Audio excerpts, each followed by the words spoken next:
અનંત ઉપકારી શ્રી હરિહંદ પરમાત્માના લોકોત્તર ધર્મ શાસનને વરેલા મહાપુરુષોએ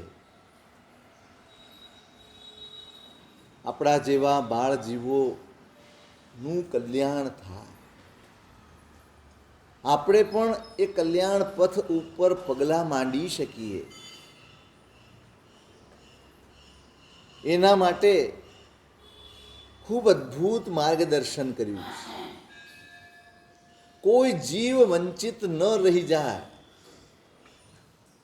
બસ આ મહેનત છે મહાપુરુષો. કોઈ પણ કક્ષાએ રહેલો જીવ, કોઈ પણ ભૂમિકાએ રહેલો જીવ એ આગળ વધી શકે છે. આ વિશ્વાસ જ એમને મહાપુરુષ બનાવે છે. એ નિરાશ નથી, એ હતાશ નથી, એમને ભરોસો છે. ભલે ભૂલ કરે છે, ભલે ગરબડો કરે છે, સમજાવવા છતાં સમજવા તૈયાર નથી, બધું જ છે. જ્ઞાની તેનું નામ જેની ધીરજ ક્યારેય ખૂટે નહીં. જ્ઞાની તેનું નામ જેને અકળામણ ક્યારે થાય નહીં. જ્ઞાની તેનું નામ જેને નફરત ક્યારે થાય નહીં. આપણે કંઈ આજે જ્ઞાનીઓને ભેટ્યા છીએ એવું નથી. આટલા પરિભ્રમણમાં અનેક વાર ભેટ્યા હઈશું, રૂબરૂ પ્રત્યક્ષ કર્યા હશે, એમની વાતોય સાંભળી હશે, અને છતાંય આપણે આપણું ધાર્યું જ કર્યું છે. અને તોય એમની કરુણામાં, જેમની કરુણામાં એક તસુભાર પણ ફેરફાર ન થાય, એનું નામ જ્ઞાની છે. ના, એમની કરુણા નથી બદલાઈ. હવે સમજતો જ નથી, માનતો જ નથી.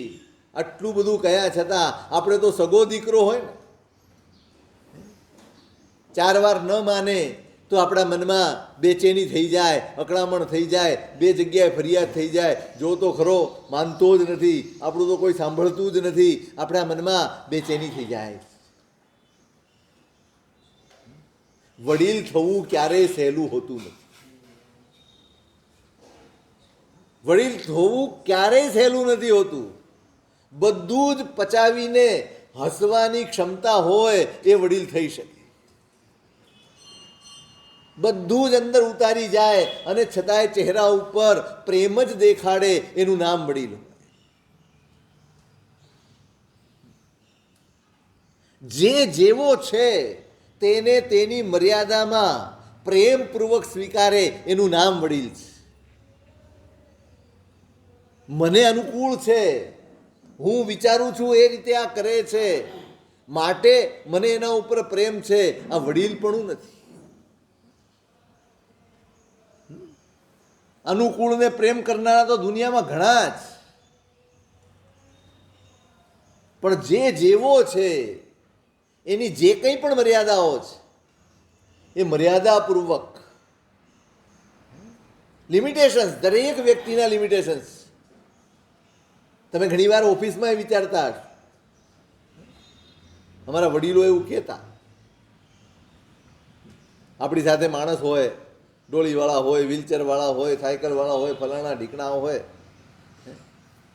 ધાર્યું કામ થાય નહીં એટલે આપણને અકળામણ થાય, એટલે આપણે વડીલોને ફરિયાદ કરીએ ને એટલે એક જ વાક્ય કે ભાઈ એટલે તો એ માણસ છે, તું અકળાય છે કેમ?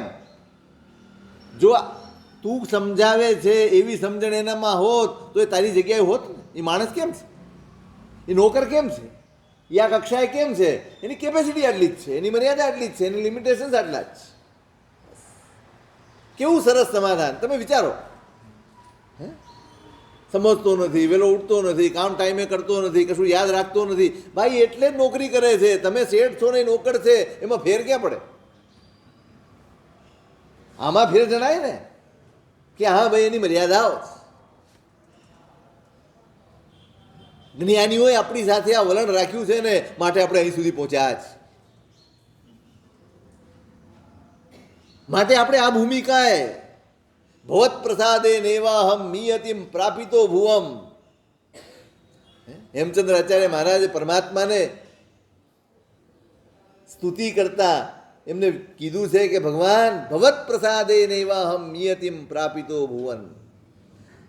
હું અહીં સુધી પહોંચ્યો છું એમાં તમારી કૃપા સિવાય બીજો કોઈ જ વિકલ્પ મને દેખાતો. તમારા કૃપા સિવાય અહીંયા સુધી પહોંચી શકાય એવી કોઈ સંભાવના મને દેખાતી. ઔદાસીન્યેન નેદાનિમ તવ યુક્તમ ઉપેક્ષિતુમ. અને હવે તમે મારી ઉપેક્ષા કરો, હવે તમે મારા પ્રત્યે ઉદાસીન થઈ જાઓ, આ નહીં ચાલે. અહીં સુધી પહોંચાડી દીધો અને હવે આગળ વધવું હોય તો કે તું કર. હવે તમારી ઉપેક્ષા નહીં ચાલે, તમારે મારું ધ્યાન રાખવું જ પડશે. પણ પહેલા હું સ્વીકારું કે હા, હું જે છું હું તમારા થકી છું.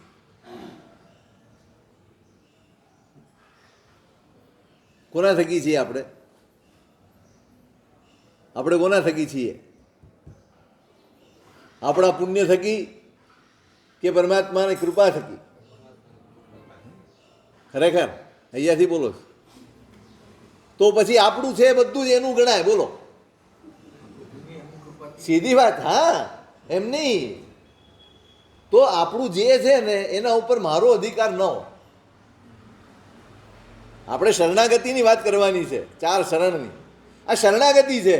હવે આ મારું નથી, આ શરીર પણ મારું નથી, આ સંપત્તિ પણ મારી નથી, આ પુણ્ય પણ મારું નથી. હવે હું તારું પાળેલું પંખી, તું શીખવાડે તે શીખું. હું તારું પાળેલું પંખી, તું શીખવાડે તેમ શીખું. આને શરણાગતિ કહેવાય. જો આપણે પરમાત્મા થકી છીએ તો પરમાત્મા ના કેમ નથી? જો પરમાત્મા થકી હોઈએ તો પરમાત્મા ના હોવા જોઈએ ને? આપણે કેમ એવું નથી વિચારી શકતા કે આ જે છે બધું જ પરમાત્મા તમારું જ છે? હવે એનું મમત્વ ન હોય મારે, એના ક્લેશ ન હોય, એના કશાયો ન હોય, એના દુર્ધ્યાન ન હોય, એના રઘવાટ ન હોય. સમર્પણ ક્યારેય સહેલું નથી. સ્વાર્થ તો રગરગમાં છે, સમર્પણ તો પેદા કરવાનું છે. ભગવત પ્રસાદે નેવાહમ નિયતિમ પ્રાપિતો ભુવમ. અહંકારથી બચવા માટેનું સૌથી શ્રેષ્ઠ સાધન છે શરણાગતિ. શરણાગતિ નથી ને માટે અહંકાર આવે છે. મારું જ, હું આપું છું, હું કરું છું, આ મારું લઈ લીધું છે.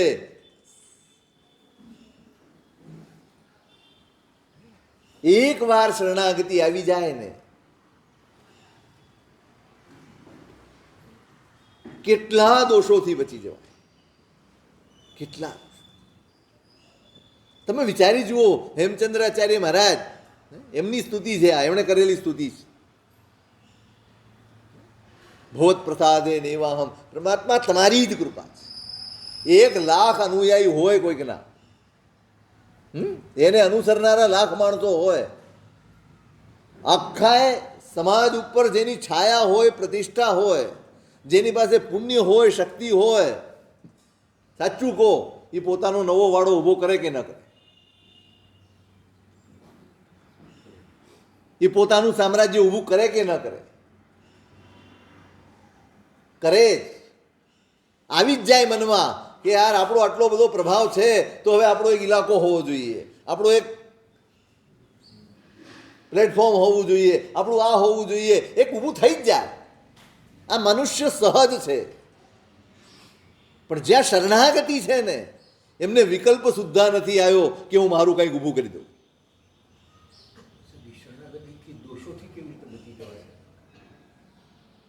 પોતાપણું જ નથી રહ્યું. દોષો ક્યાંથી આવ્યા? જ્યારે મેં તમને મારા માન્યા તો મને રાગદ્વેષ આવ્યા. જ્યારે મેં આ પદાર્થને મારો માન્યો ત્યારે મને આના ઉપર આસક્તિ, મમત્વ જે કંઈ પણ જાગ્યું એના લીધે જાગ્યું. હવે તમે શરણાગત છો, મારું છે જ નહીં, તમારી કૃપા, તમારો કૃપા પ્રસાદ છે આ. તો તમને સદુપયોગનું જ મન થાય. બરાબર યાદ રાખજો. મારી પાસે જે કંઈ પણ છે, જો હું શરણાગતિમાં આવી જાઉં તો એના સદુપયોગનું જ મન થાય, એના ઉપભોગનું મન જ ના થાય, એના દુરુપયોગનું મન જ ન થાય. તમને કોઈ કે એની જણસ સોંપી હોય તો તમે એનો ઉપયોગ કરો? કારણ કે મારું નથી.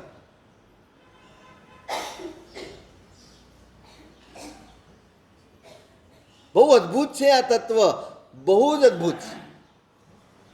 આમ કશું જ ન દેખાય અને આમ ઢળક છે. આગળ શ્રેણિક પાસે કયો ગુણ હતો?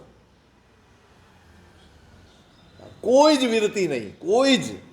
એક નૌકારસી જેટલી, એક સામાયિક જેટલી કોઈ જ વિરતી નહીં. એક જ ગુણ હતો. કયો ગુણ? શરણાગતિ. અન્યથા શરણમ નાસ્તિ ત્વમેવ શરણમ મમ. તમે શરણ છો. મારા વિચારોમાં તમે હો, મારી વાતોમાં તમે હો, મારા કૃત્યોમાં તમે.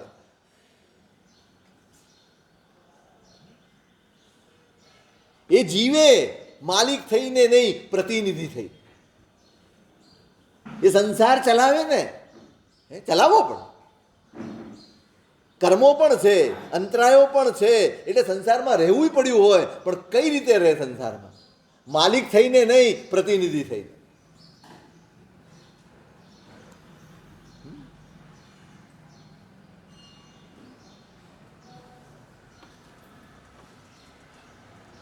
ત્વયા ઋષિકેશ હૃદિ સ્થિતેન યથા નિયુક્તોસ્મિ તથા કરોમિ.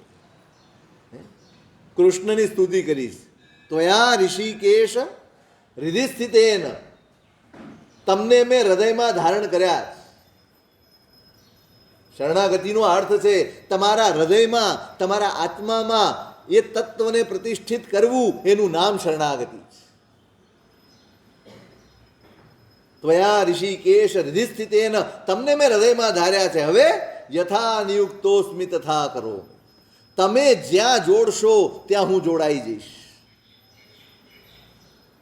જે આવશે જીવનમાં એ તમારું જ આપેલું છે એમ માનીને હું પ્રસન્નતાથી સ્વીકારીશ. એ અનુકૂળ હશે તોય, એ પ્રતિકૂળ હશે તોય. ફરિયાદ ન હોય, ફરિયાદ વિસરી જાય, ફરિયાદ ઉતરી જાય, નીકળી જાય, એનું નામ શરણાગતિ. સહેલું નથી. શરણાગતિ સહેલી નથી. એ પણ તપ છે, એ પણ સાધના છે. પ્રગટાવવી પડે છે. પ્રામાણિકપણે વિચારજો, બહુ જ પ્રામાણિકપણે. આપણે પરમાત્મા પ્રત્યે ઢળ્યા છીએ, પરમાત્મા પાસે જઈએ છીએ, એમના માટે બધું જ કરીએ છીએ. કઈ બુદ્ધિ? કઈ બુદ્ધિ? ના, એમ નહીં. એમની તરફ કેમ, ત્યાં કેમ જઈએ છીએ? એમને કઈ નજરથી નિહાળીએ છીએ? બહુ ગંભીર મુદ્દો છે, બહુ જ વિચારવા જેવો મુદ્દો છે. કઈ નજરથી?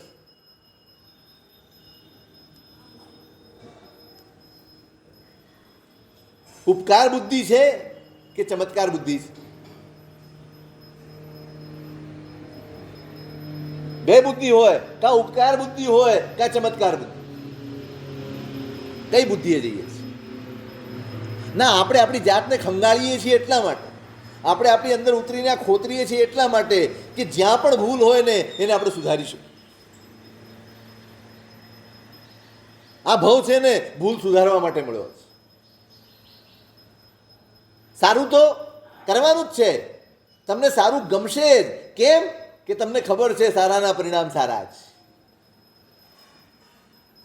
મેં કદાચ અહીંયા પહેલા કહ્યું, હરિભદ્ર સુરી મહારાજે લખ્યું છે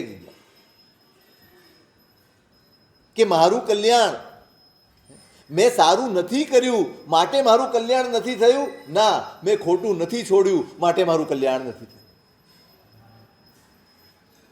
સમજાય છે? મેં સારું નથી કર્યું માટે મારું કલ્યાણ નથી થયું. ના, મેં ખોટું નથી છોડ્યું માટે મારું કલ્યાણ નથી. બે માર્ગ હોય, એક માર્ગે ચાલવાથી તમારું પુણ્ય ખૂબ વધે અને એક માર્ગે ચાલવાથી તમારા દોષોની શુદ્ધિ થાય. કયો માર્ગ પસંદ કરશો? કયો માર્ગ?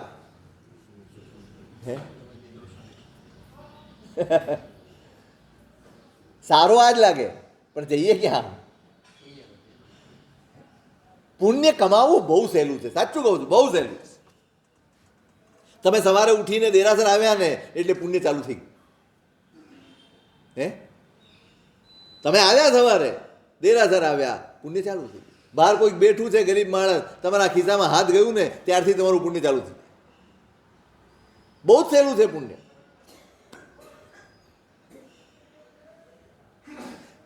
આ મકાન જર્જરિત હોય, આની દિવાલો બધી અંદરથી થોડી ખવાઈ ગઈ હોય, પોપડા ઉખડતા હોય, નબળું પડ્યું હોય, એમાં ડેકોરેશન થયેલું કે રિનોવેશન થયેલું?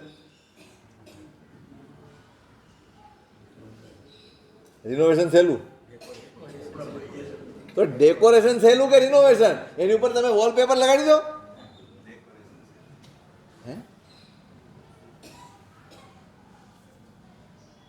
ભરોસો કોના ઉપર કરાય, ડેકોરેશન ઉપર કે રિનોવેશન ઉપર? ભરોસો તો રિનોવેશન પર જ કરાય, ડેકોરેશન પર ન કરાય. તમે વોલપેપર ગમે તેટલું મોંઘું લાવી લગાડ્યું હોય, એક દિવસ તમારા માથે દિવાલ પડે. આપણે છે ને ડેકોરેશનમાં આકર્ષાયા છે. આપણે ડેકોરેશનના માણસ. ધર્મનો માણસ એ રિનોવેશનનો માણસ. જેની ધર્મ બુદ્ધિ જાગી છે એ રિનોવેશનમાં માને, એ ડેકોરેશનમાં ન માને. તમે રિનોવેશન કરાવો, બધું વ્યવસ્થિત કરાવો એટલે સારું જ દેખાવાનું છે, એમાં કોઈ સવાલ જ નથી ઉઠતો. પણ જરૂરી શું છે? બસ આ ભાવ છે ને આપણો, આ રિનોવેશનનો ભાવ. ડેકોરેશન તો અનેક ભાવમાં કર્યા, અનંત ભાવથી આ જ કરતા આવ્યા છે. આ સંસારની કોઈ પણ સારામાં સારી પરિસ્થિતિ જે પુણ્યથી મળે દેખાતી હોય ને, એ બધું જ ડેકોરેશન છે. બધું જ. પુણ્યથી ડેકોરેશન થાય, ધર્મથી રિનોવેશન થાય. બોલો કયા રસ્તે ચાલવું છે? કયા રસ્તે ચાલવું છે? આમાં એવું છે ને, આપણી કઠિનાઈ ક્યાં છે? આપણે એવું માન્યું છે કે પુણ્યના રસ્તે ચાલવાથી જ બધું મળશે. ના, ધર્મના રસ્તે ચાલવાથી બંને મળશે. ધર્મના રસ્તે બંને મળશે. તમારી શુદ્ધિ પણ છે અને પુણ્ય તો છે જ. જ્યાં શુદ્ધિ છે, જ્યાં નિર્મળતા છે, ત્યાં પુણ્ય પડછાયો થઈને સાથે રહે છે. એક રસ્તો એવો છે જેમાં પુણ્યની પાછળ તમારે ચાલવું પડે છે, એક રસ્તો એવો છે જ્યાં પુણ્ય તમારી પાછળ ચાલે છે. કયું ગમે?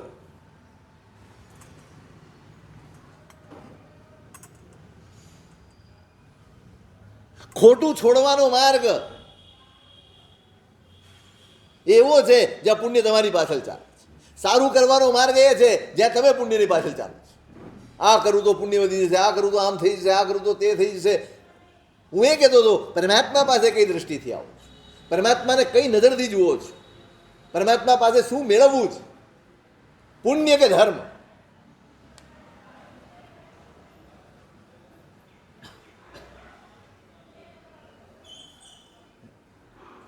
નહીં, બહુ જ પ્રામાણિકપણે વિચારશું ને તો ખબર પડશે, હજી આપણી સંસારિક ઈચ્છાઓ, સંસારના સુખની ઈચ્છાઓ એ આપણને લઈ આવે છે.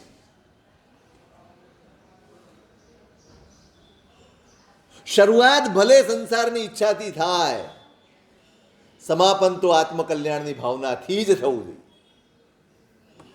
શરૂઆત ભલે તમને એમ કે નાના હોઈએ, ચાલ પરમાત્મા ભગવાનના દર્શન કરી આવીએ, પૂજા કરી આવીએ, તારી પરીક્ષામાં તું પાસ થઈ જઈશ, તારું પેપર સારું જશે, તું આમ કરી તો તારું આમ થશે તેમ થશે. અને આપણે એ લાલચમાં, એ લોભમાં પરમાત્મા સુધી આવ્યા. ખોટું નથી, જરાય ખોટું નથી, પણ એની એ ઉપર જ ચાલ્યા કરવું એ બિલકુલ ખોટું છે.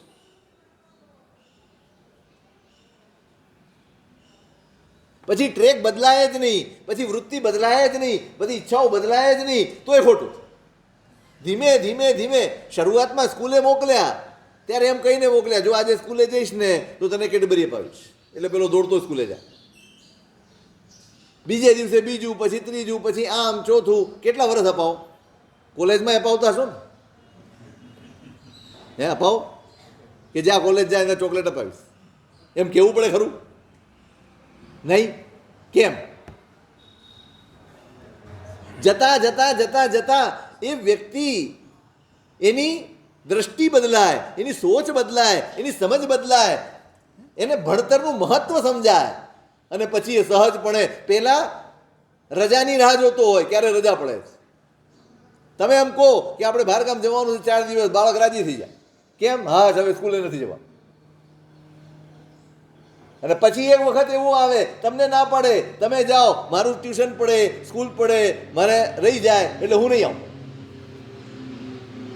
સમજણ બદલાય તો જ કામનું. પછી બીજું, ત્રીજું, ચોથું, પાંચમું, 8મા ધોરણ સુધી રમકડા માંગ્યા કરે ને તો તમને શંકા થાય કે આ બરાબર શું છે, આ ગડબડ ચાલે છે કાંઈ. અમને થાય છે શંકા.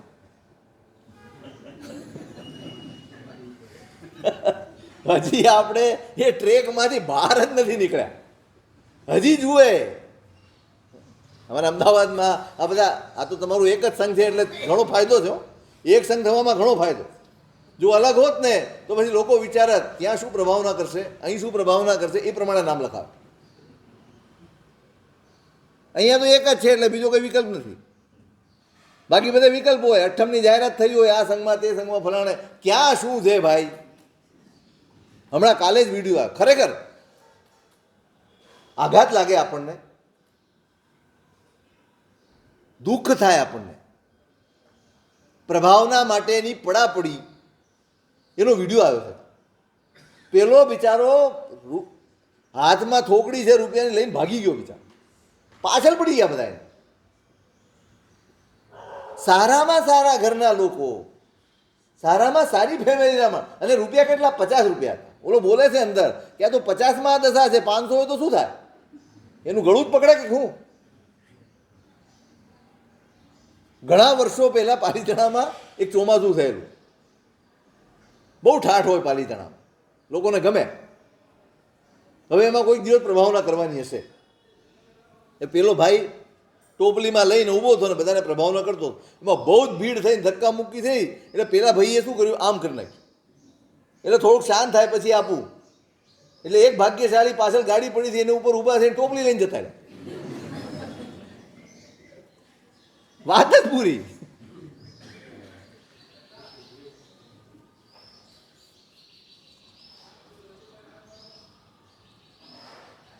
ઠીક છે, હોય આવા જીવો, બધા જ આવા છે, કહેવાનો આશય એ નથી, પણ બદલાતું નથી. બસ ધીમે ધીમે જેમ જેમ પરમાત્માનું સામીપ્ય વધે, આપણી તકલીફ એ છે કે પરમાત્મા પાસે જઈએ તો છીએ પણ એની ઓળખાણ કરતા, એની ઓળખાણ માટેનો પ્રયત્ન કરતા. એટલા માટે જ ભણવાનું છે, એટલા માટે જ શીખવાનું છે, એટલા માટે જ સાંભળવાનું છે, એટલા માટે જ ભણવા સમજવાનું. આની ઓળખાણ થશે ને તો ધીમે ધીમે ધીમે અંદરની આ બધી આકાંક્ષાઓ, એશનાઓ, તૃષ્ણાઓ, આમાંથી તમે મુક્ત થશો. પરમાત્માને પરમાત્માના સ્વરૂપે જોશો અને સમર્પિત થવાનો પ્રયત્ન કરશો. અત્યારે તો આપણે સમર્પિત થવા નથી આવતા, કશીક યાચના કરવા આવીએ, માગણી કરવા આવીએ. પરમાત્મા પાસે રોજ જવા છતાં પરમાત્માને આપણે હારી રહ્યા છીએ. જો પરમાત્મા પાસે સંસારની જ આકાંક્ષાઓથી જતા હોઈએ તો સાવધ થઈ જજો, આપણે પ્રભુને હારી રહ્યા છીએ. આપણે પ્રભુને ખોવાનો ધંધો કરી રહ્યા છીએ. નહીં નહીં, બહુ જ બહુ જ બહુ જ મહેનત પછી, અનેક ભવોની રખડપટ્ટી પછી આ પરમાત્મા મળે છે અને એની ભક્તિ મળે છે.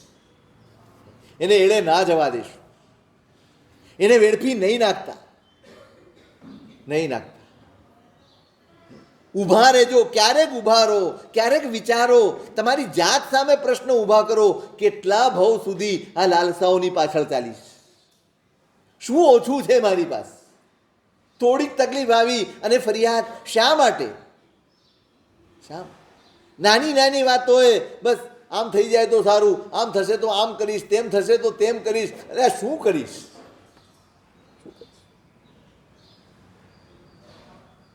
થોડુંક લેવલ પણ ઉપર નહીં આવે, થોડુંક પણ આ શરીરથી, આ સંસારથી, આ સંબંધોથી, આ પદ પ્રતિષ્ઠા અને સંપત્તિઓથી એમાંથી ઉપર ઉઠીને થોડો કે આત્માનો વિચાર નહીં આવે આપણા?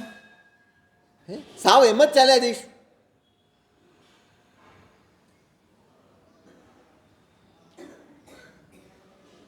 આત્માની ચિંતા વગર આ ખોઈ જ નાખવાનું, ખોવાઈ જશે આપ.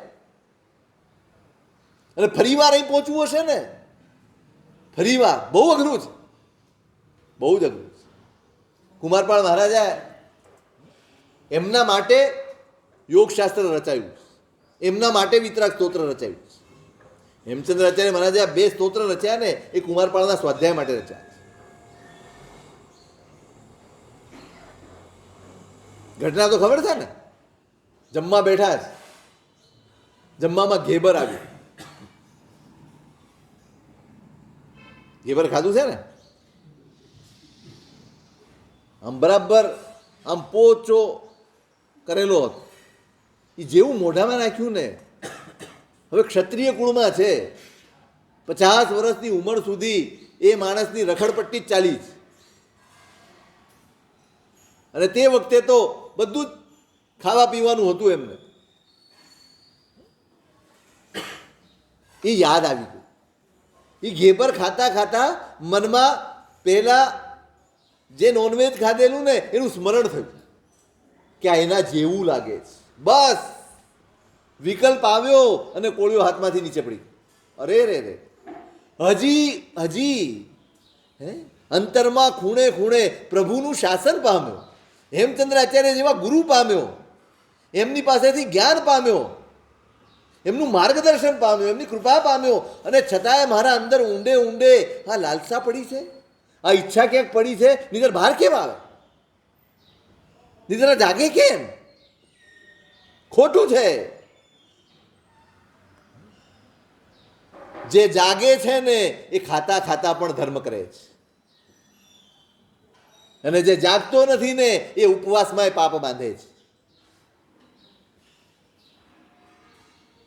આ જાગૃતિ છે. આ વિચાર મને આવ્યો, ઓહો આટલું મોટું અનર્થ યાદ જ આવ્યું છે. ખાવાની ઈચ્છા નથી થઈ, પણ આ એના જેવું છે એવું સ્મરણ થયું. એક કોળિયો પછી મોઢામાં નથી ગયો. પશ્ચાતાપથી હાહાકાર મચી ગયો. અરે રે રે રે, આ કેવી વૃત્તિ છે, આ કેવી યશના છે, આ કેવી લાલસા ને આસક્તિ છે જે અંદર ખૂણે ખાંચરે ભરીને પડી છે. અત્યાર સુધી ખબર જ નહોતી કે આ બધું અંદર ભર્યું છે. બહુ સાવધ રહેવાનું છે, બહુ જ સાવધ રહેવાનું. ધર્મ સાવધાની માં જ છે. ક્રિયાઓ તો સાવધાની સુધી પહોંચવાનું સાધન છે. તમારી સાવધાની વધે, તમારી એકાગ્રતા વધે, તમારી જાગૃતિ વધે, એના માટે ક્રિયાઓના આલંબન છે. નવકારનું આલંબન હોય, પરમાત્માની પૂજાનું આલંબન હોય, હિર્યાવયનું આલંબન હોય, પ્રતિક્રમણનું આલંબન હોય, આ બધી સામાયિકનું આલંબન હોય, કોઈ પણ આલંબન હોય, દીક્ષા હોય તો પણ તમારી આત્મજાગૃતિના સાધનો છે. આ બીજું કાંઈ જ નહીં. જે દિવસે જાગૃતિ આવીને એ દિવસે તમે ઘરે પણ આત્મકલ્યાણના પંથે આગળ વધો છો. જાગૃતિ નહીં આવે ને તો ઓઘો લઈને ગમે એટલું નાચશો ને તો એ કલ્યાણ નહીં થાય.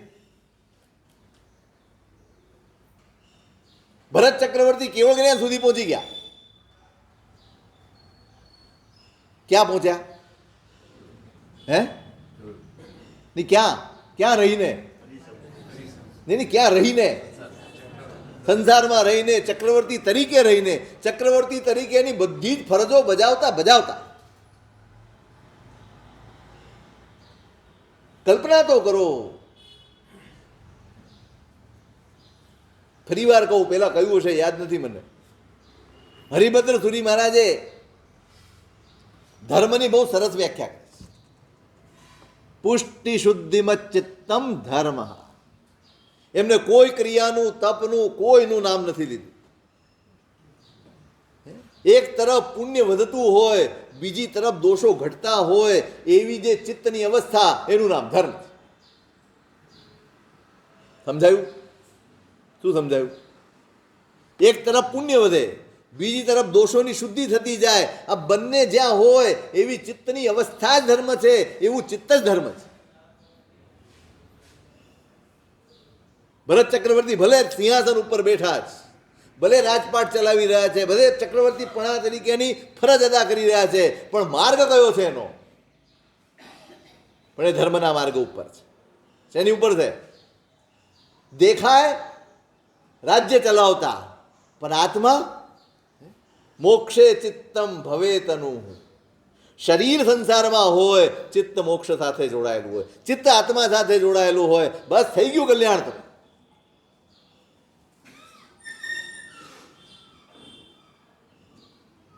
ધર્મ પુરુષાર્થને સંસારની કોઈ પરિસ્થિતિ બાધક બનતી નથી. કોઈ પરિસ્થિતિ, નરક પણ બાધક નથી. કોણ નથી? હું શું બોલ્યો? હું જ ભૂલી ગયો. હા, ધર્મ પુરુષાર્થને સંસારની કોઈ પરિસ્થિતિ બાધક નથી. તમે દેરાસર નથી આવી શકતા તોય ધર્મ પુરુષાર્થ કરી શકો છો. તમે તપ નથી કરી શકતા તોય ધર્મ પુરુષાર્થ કરી શકો છો. તમારે સંસાર માંડવો પડ્યો છે, તમે ધર્મ પુરુષાર્થ કરી શકો છો. કોઈ અરે નરક બાધક નથી એમ કહું છું.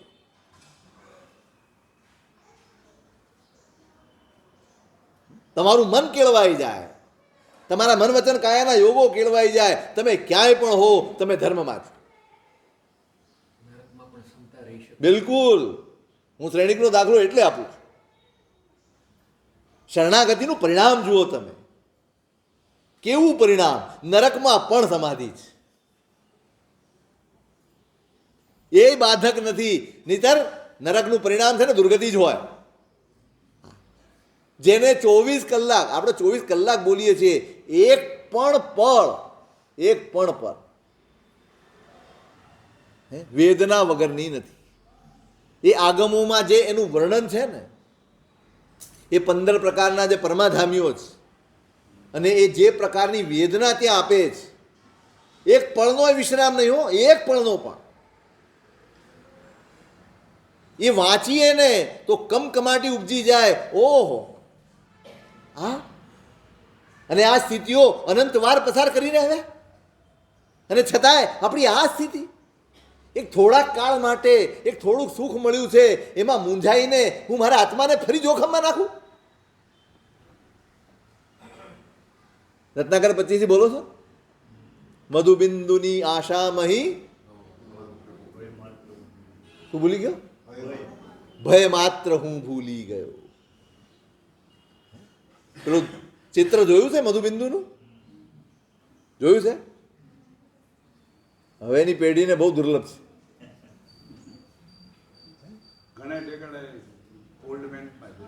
આવા બધા ચિત્રો અપાસરામાં હોવા જોઈએ. હા, આમાં હોય છે. છોડ ઉપર બી હોય છે ઘણી વાર. પેલો માણસ ઝાડ ઉપર લટકે છે, નીચે કૂવો છે, એમાં ઓલી સર્પો છે. હાથી એ વૃક્ષ છે ને, એટલે હાથી પેલા વૃક્ષને હલાવે છે, અને ઉંદર બે ઉપર ડાળી કાપે છે. પણ એની સાથે ઉપર એક મધપૂડો છે, અને એનું મોઢું ઉપર છે. એમાં બધે ચારે બાજુ ભય છે, ચારે બાજુ ભય છે. ઉંદર કાપી રહ્યા છે એટલે ગમે ત્યારે નીચે દબાય એમાં થવાનું છે. અને એ થાય તો નીચે સાપો બેઠા જ છે, અને હાથી તો તૈયાર જ છે, હલાવ હલાવ કરે છે, પાડવા જ તૈયાર. એમાં થોડી વાર થાય છે અને પેલું મધનું ટીપું મોઢામાં પડે છે ને, હાશ કેટલું સરસ. બધા દુઃખ ભૂલી જાય છે, આજુબાજુનું બધું જ ભૂલી જાય. પેલો ત્યાં લખ્યું છે, પેલું વિમાન આવ્યું દેવનું, એ કે ભાઈ તું આટલી આફતમાં છે, હું તને ઉગારી લઉં. એક મિનિટ, પેલું ટીપું પડવાની તૈયારીમાં છે, તમે 1 મિનિટ ઊભા રહેશો? પેલું ટીપું પડે ને, હું આવું પછી ચાખીને. એ ચાખે ત્યાં પેલા નહીં ભૂલી જાય. આપણી આ જ સ્થિતિ છે, આપણી આ જ દશા છે. આ મધુબિંદુના ટીપામાં આપણે મૂંઝાઈને આપણા આત્માને જોખમમાં નાખી રહ્યા છીએ.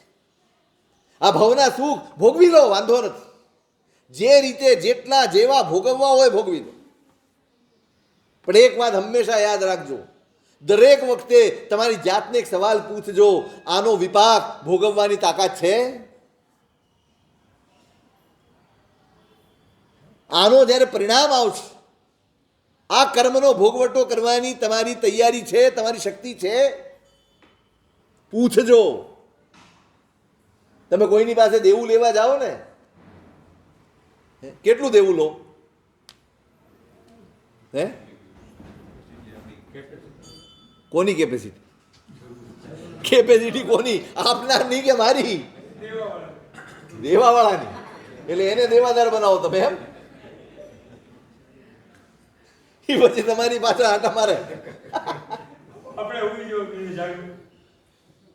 કેટલું લો? ડાયો માણસ શું કરે? એમ આપણે એમ ફેરવી નાખી જરા. ડાયો માણસ કેટલું? જરૂરિયાત જેટલું તો લે, પણ ચૂકવી શકે એટલું લે. જરૂરિયાત મારી લાખની છે, પણ હું ચૂકવી શકું 50,000, તો એક સાથે લાખ ન લઈ લો. ચૂકવવાની તાકાત હોય એટલું જ. સાચું કહેજો, આ જે કર્મ બાંધીએ છીએ ને એને ચૂકવવાની તાકાત છે? એક શબ્દ બોલો ને એ પહેલા પણ વિચાર આવવો જોઈએ. ઈર્ષ્યા કરો એની પહેલા વિચાર આવવો જોઈએ. ક્રોધ કરો એની પહેલા વિચાર આવવો જોઈએ. જે પણ દોષનું સેવન કરો એની પહેલા વિચાર આવવો જોઈએ, આના વિપાક ભોગવવાની મારી તાકાત ખરી? તો જ પગલું માંડું, નહીતર પાછું હટું. ભાઈ નહીં, આજે તો સારું લાગે જ, પણ આવતીકાલે હસતા તે બાંધ્યા કર્મ, નવી ઓળખ્યો જીન ધર્મ, રોતા ન છૂટે પ્રાણિયા. બાંધતા ભાન નથી રહેતું, બાંધતા સમજણ નથી આવતી. આ મોહની વિડંબના જ આ છે. આટલું બધું આપણી સામે છે, જ્ઞાન છે, સમજણ છે, બધું જ છે, અને છતાંય ભૂલાવામાં રાખે, ભૂલાવામાં નાખે, એનું નામ મોહ છે. કોઈ કર્મથી બચવા જેવું હોય ને, તમને જ્ઞાન નહીં આવડે તો ચાલશે, તમે તપ નહીં કરો તો ચાલશે, તમારું શરીર સ્વસ્થ નહીં હોય ચાલશે, બધું જ ચાલશે. આ મોહથી છૂટજો, મોહથી ચેતજો. સંસારની સગળી વિડંબનાના મૂળમાં મોહ છે, બીજું એકેય કર્મ નથી. મોહને મૂળ કયો છે? મૂળ કયો છે? મોહ છે એમાંથી જ બધું નીકળે છે. બધા જ કર્મો ખપી જાય છે, છેલ્લો મોહ ખપે ને પછી જ કેવળ જ્ઞાન થાય. સૌથી વધુ મહેનત મોહ ઉપર જ કરવાની છે, ફોકસ જ ત્યાં કરવાનું છે. આપણે રખડવાનું સાધન, અરે ઘણી વાર તો વિડંબના લાગે, આ ભગવાન પાસે પણ છે ને મોહથી જ આવીએ છીએ. કોણ લઈ આવે છે? મેં હમણાં તમને પૂછ્યું હતું, ભગવાનને કઈ નજરથી જોવું છે? અહીં પણ મોહથી આવીએ છીએ. આ વિતરાગ સ્વરૂપની ઉપાસના કરવાની છે. અહીંયા આપણને એમનો રાજાશાહી ઠાઠ જ ગમે છે. શું ગમે? ભગવાનને કાંઈ ન ચડાવ્યું હોય, મુગટ પણ નહીં, સોનાનું કશું ટોપા ટોપી પહેરાવ્યા ન હોય, અંગિયા પણ ન હોય, કાંઈ ન હોય, તમે ભગવાનને ગમે? તમને જોવા ગમે? કોઈ દિવસ આપણે પ્રભુને તો માણ્યા જ નથી. ક્યારે આપણે આંગીઓ જ માણીશ, આપણે સોના ચાંદી જ માણ્યા છે. આ બાધાઓ છે, પરમાત્મા સુધી પહોંચવામાં આ બાધા બની ગઈ છે, બહુ મોટી બાધા બની ગઈ છે. આપણું આકર્ષણ એનું થઈ ગયું, ખેંચાણ એનું થઈ ગયું. બસ આ જ્યાં હોય ત્યાં ભાગે જોવા. અરે પ્રભુ અહીંયા જ છે ભાઈ, હવે તો જો, હવે તો પરમાત્મા સુધી પહોંચો. આંગવી સુધી અનેક ભાવમાં પહોંચ્યા, પરમાત્મા સુધી પહોંચો.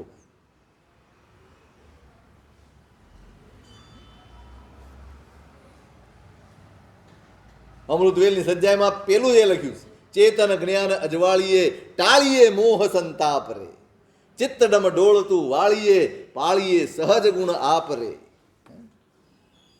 જ્ઞાન એટલા માટે મેળવવાનું છે, ભણવાનું એટલા માટે છે, જાણવાનું એટલા માટે છે, શ્રવણ પણ એટલા માટે છે, મોહના સંતાપ ઓછા, મોહના સંતાપ શમે. એનાથી ચેતજો ભાઈ, સાવધાન એનાથી રહેજો. રખડાવશે અમોહ. તમારા સારા કાર્યો તમને પુણ્ય આપશે, પણ રખડપટ્ટી અટકાવશે. પુણ્યથી રખડપટ્ટી અટકે? જ્ઞાનીઓ એની સાવધાની તમે વિચારો. અષ્ટક પ્રકરણમાં હરિભદ્ર સુરી મહારાજે સ્પષ્ટ લખ્યું, સાધુને પુણ્યનો નિષેધ છે.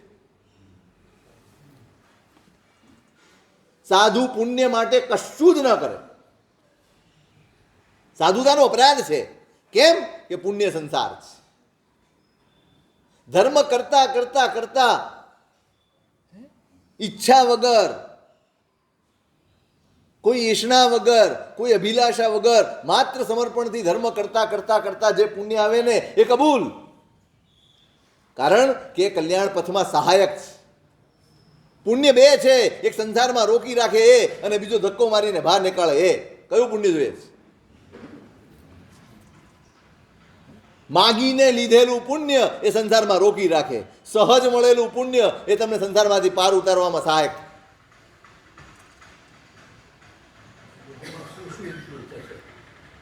મોહમાં, ઓ બાપા, મોહમાં શું ઇન્ક્લુડ નહીં થાય એ પૂછીએ.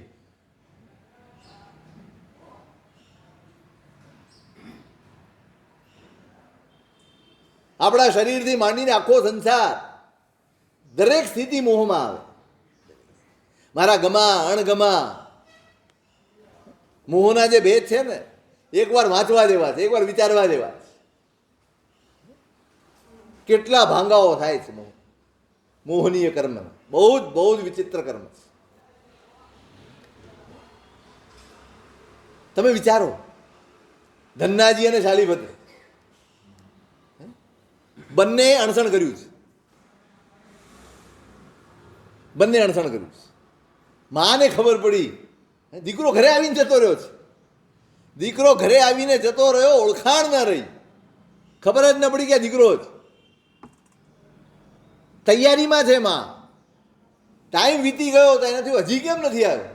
દોડીને સમોસરણમાં ગઈ કે તમારો દીકરો, એણે તો આહાર કરીએ લીધો પારણું, અને અણસણ કરવા જતા રહ્યા. હે,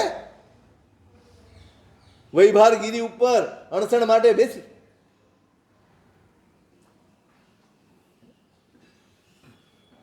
પણ મારે ત્યાં તો આવ્યો જ નહીં. ના, તમારે ત્યાં આવ્યો જ. આપણું માણસ આપણા ઘરે આવે અને ખબર ન પડે ને નીકળી જાય, કેવું લાગે? દીકરો જ, એકનો એક દીકરો જ. માને આઘાત લાગ્યો, ઘરે આવ્યો ને ખબર ન પડી. કેવી સંયમ સાધના કરી હશે, કેવું આરાધ્યું હશે. કાયા બદલાઈ ગઈ. જેની આગળ ઘણી ખમ્મા કરતા હતા એ લોકો જ ઓળખી નથી શક્યા. ક્યાં ગયા? વૈભારગીરી અણસણ કરે જ. બધી 32 પત્નીઓ માં ત્યાં પહોંચી ગયા છે. બંને જણા કાયોત્સર્ગમાં છે. બધું જ બોસરાવી દીધું છે. બધું જ બોસરાવી. શરીર સુદ્ધા એક પાદપોપ ગમન અનશંસ. નામ સાંભળ્યું છે? વૃક્ષની જેમ રહેવાનું. ઝાડ પડી જાય ને તો જાતે ઊભું ન થાય. તમે ઊભું કરો તો ભલે, પણ ઝાડ પોતે ન ઊભું થાય. એવું આમાં હોય. ધારો કે કણસણ કરીને ઊભો રહ્યા છે અને એમાં કોઈ એવો જોરથી પવન આવ્યો. કાયામાં તો કાંઈ હોય જ નહીં, ખાવા પીવાનું ન હોય. જો પડી ગયા તો ઊભા ન થાય. કોઈ આવીને ઊભું કરે તો ઠીક, જેમ પડ્યા હોય એમ પડ્યા રહે. નીચે પથ્થરો છે, નીચે કાંટા છે, નીચે કાંઈ છે, કાંઈ જ નહીં જોવા. બધું જ ઓસરાવી દે. અને માં કલ્પાંત કરે છે. એક વાર સામું જોઈ, એક વાર. કેટલી વાર? એક વાર સામું જુઓ. શું થાય? સગી માં છે, કલ્પાંત ચાલે છે. ધન્નાજી ડૂબી ગયા. શાલીભદ્ર એક ક્ષણ માટે આંખ ખોલી અને જોઈ લી. કોણે આંખ ખોલાવી? આપણા માટે કાંઈ જ નથી. આપણે તરત કહીએ સાહેબ આટલામાં શું? એ આપણા હિસાબ કિતાબ ને કર્મના હિસાબ કિતાબ બહુ અલગ છે. બસ આટલો જ મોહ. આંખ ખોલી અને પાછી બંધ કરી દીધી એટલામાં 33 લાખ રોપમ સંસાર વધી ગયો. કેટલો? સર્વાર્થ સિદ્ધમાં જશે, મોક્ષે જ જવાના છે, કોઈ સવાલ નથી. એ 33 સાગરો પણ દુઃખના નથી, નિતાંત સુખના છે, પણ શાશ્વત સુખના નથી. એવું સુખ નથી જે આવ્યા પછી નથી જવાનું.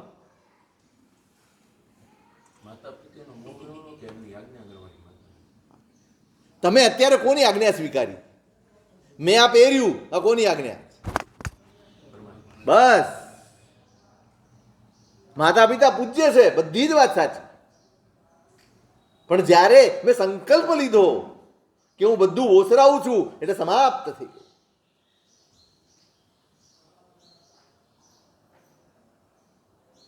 વજ્ર સ્વામીએ દીક્ષા લીધી ને, બહુ નાનું બાળ જ હતું.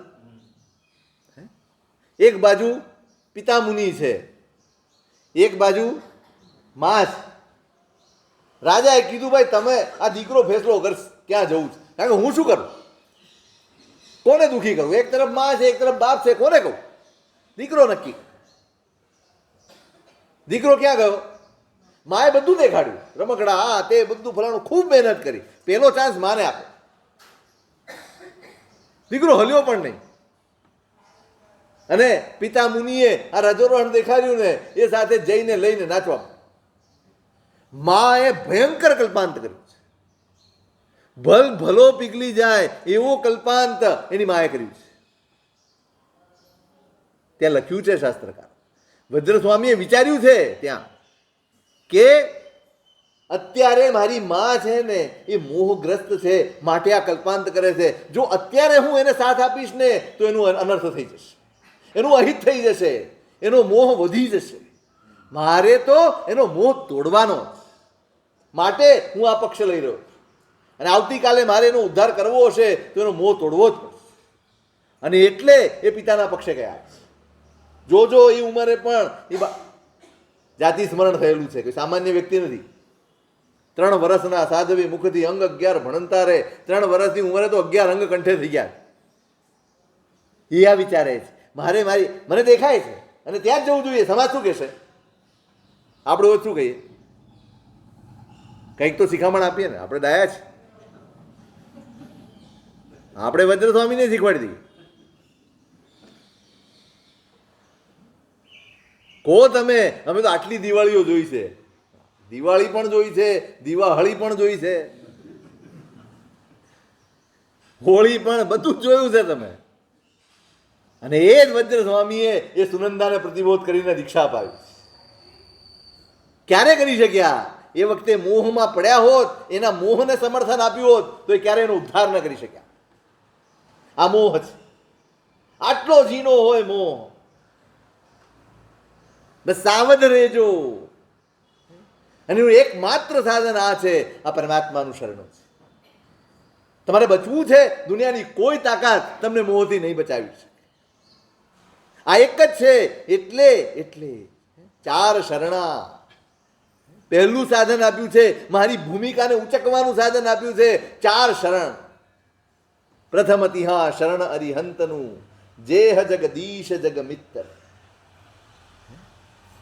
એક જ વ્યક્તિ છે જે જગતનો મિત્ર છે. અનાહૂત સહાયસ્ત્વમ ત્વમ કારણ વત્સલ, અનભ્યર્થિત સાધુસ્ત્વમ ત્વમ સંબંધ બાંધવ. હેમચંદ્રાચાર્ય મહારાજે ભગવાનની સ્તુતિ કરી છે. અનાહૂત સહાયસ્ત્વમ, બોલાવ્યા વગર સહાય કરવા દોડી આવે પ્રભુ એ તમે છો. ત્વમ કારણ વત્સલ, તમારે વાત્સલ્ય વહાવવા માટે કારણની પણ જરૂર નથી. અમે સારા છીએ તો તમારું વાત્સલ્ય, અમે આવા હોઈએ તો તમારું વાત્સલ્ય નહીં. નિષ્કારણ વત્સલ કોઈ હોય તો પ્રભુ એ તમે છો.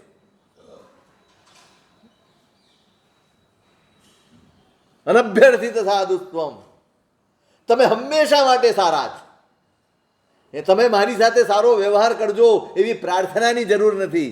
તમે ગમે તે હોય ને એની સાથે તમે ઉત્તમ વ્યવહાર જ કર્યો છે. ત્વમ સંબંધ બાંધવ, કોઈ સંબંધ ન હોય તોય તમે અમારા બંધુ લાગો છો, તમે અમારા સંબંધી લાગો છો. આ તમે છો. અદ્ભુત સ્તુતિ છે. વિતરાગ સ્તોત્ર વાંચ્યું છે? ક્યારેક વાંચજો. પરમાત્માને ઓળખવા હોય ને તો વિતરાગ સ્તોત્ર જરૂરી છે. અદ્ભુત ઓળખાણ આપી છે. સ્તુતિની સ્તુતિ છે અને ઓળખાણની ઓળખાણ છે. પરમાત્માનું સ્વરૂપ વર્ણવ્યું છે હેમચંદ્રાચાર્યમાં. અદ્ભુત. આ કુમારપાળના હૃદય આપણને મળ્યું છે.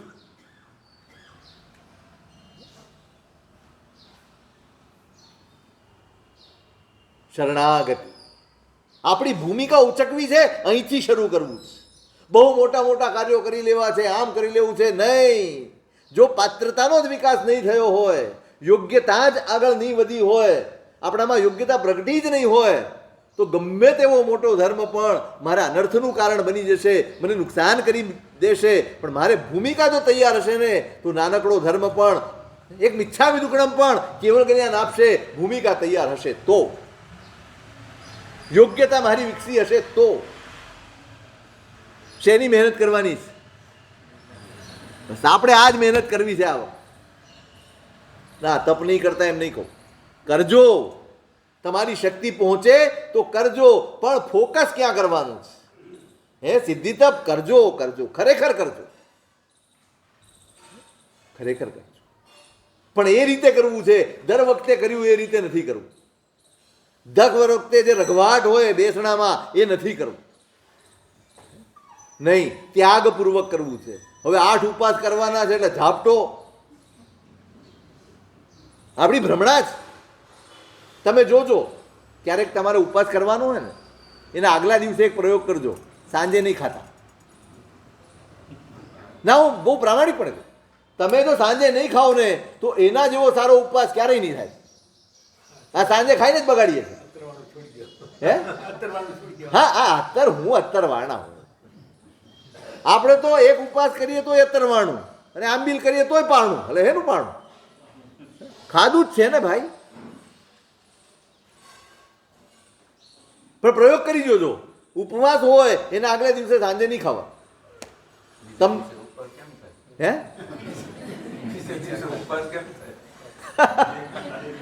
ઉપવાસ ખાવાથી નથી થતો, પેટની સ્વસ્થતાથી થાય. આપણે એમ માનીએ કે આજે ખાઈ લઈએ, કાલ કામમાં આવે. કામમાં આવે? હા, અકળામણ માટે આવે કામમાં.